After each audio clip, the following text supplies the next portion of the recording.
Fans of the popular HBO show The Last of Us have heard of Cordyceps because the premise is based on a mutated strain of the fungus spreading in the U.S. and turning humans into zombies. But are Cordyceps real? And can you find them in the Bay Area? Our media partner, the San Francisco Standard, has published a fascinating article that answers all your burning questions about this fungus that's in the spotlight thanks to the series. Joining us live now is the Standard's reporter who wrote the article, Han Lee. Hi, Han. Good to see you.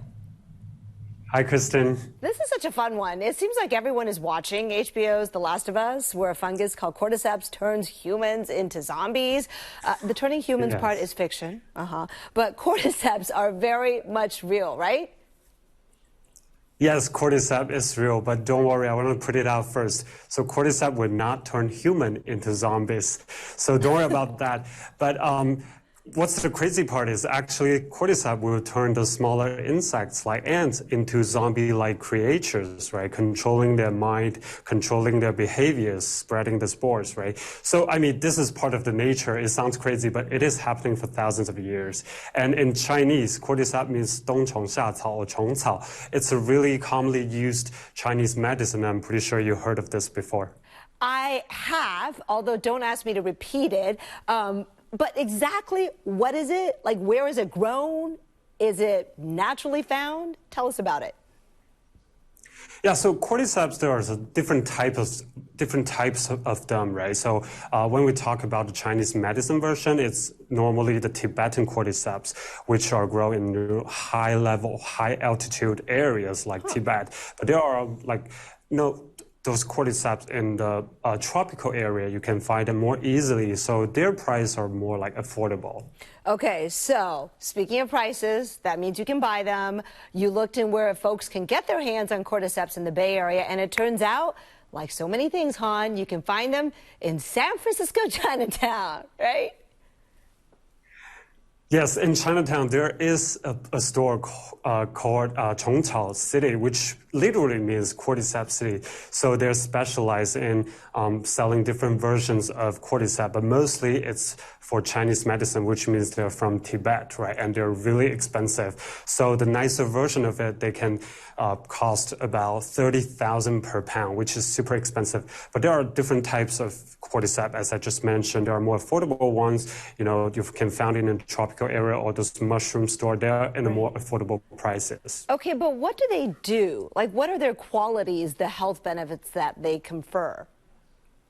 Yeah, so, I mean, such expensive things, you would imagine it's going to be very beneficial to our health, right? So I did interview a Chinese medicine expert in Chinatown. So his name is Kenny Lau. So Mr. Lau was telling me, so normally it's good for our lungs and kidneys. So if we're coughing, maybe we can cook the Cordyceps into soup. Maybe it will just improve our lungs and just, cure the cough. And also people might brew it into teeth or smash into powder and eat it. And, Chinese medicine, it just generally improve our health in the long term. Right. Immunity, that kind of thing. Hey, if it's good for lung and cough, I would think during COVID it became really popular.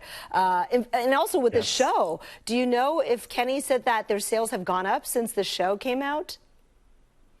Yeah, I think there are a lot of people talking about this, but, it might not really increase the sale because you see the price is so expensive. Right. Yeah, but you don't need to get a lot of it, right? I mean, if you buy a pound, sure, but you probably just need a little bit to brew it into tea or in a soup or something like that?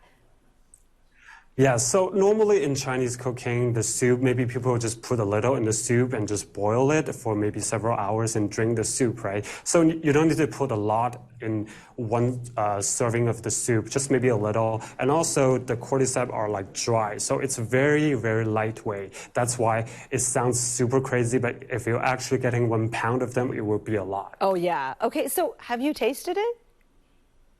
Yeah, I mean, I grew up in China, so it's very common in Chinese culture, cooking soup using this Cordyceps. It's hard, and also after drinking this soup, you can also eat it with you. And I think when I was a kid, it's more affordable, but now maybe people see the value, and it's becoming this expensive. Right. Does it taste like ginseng?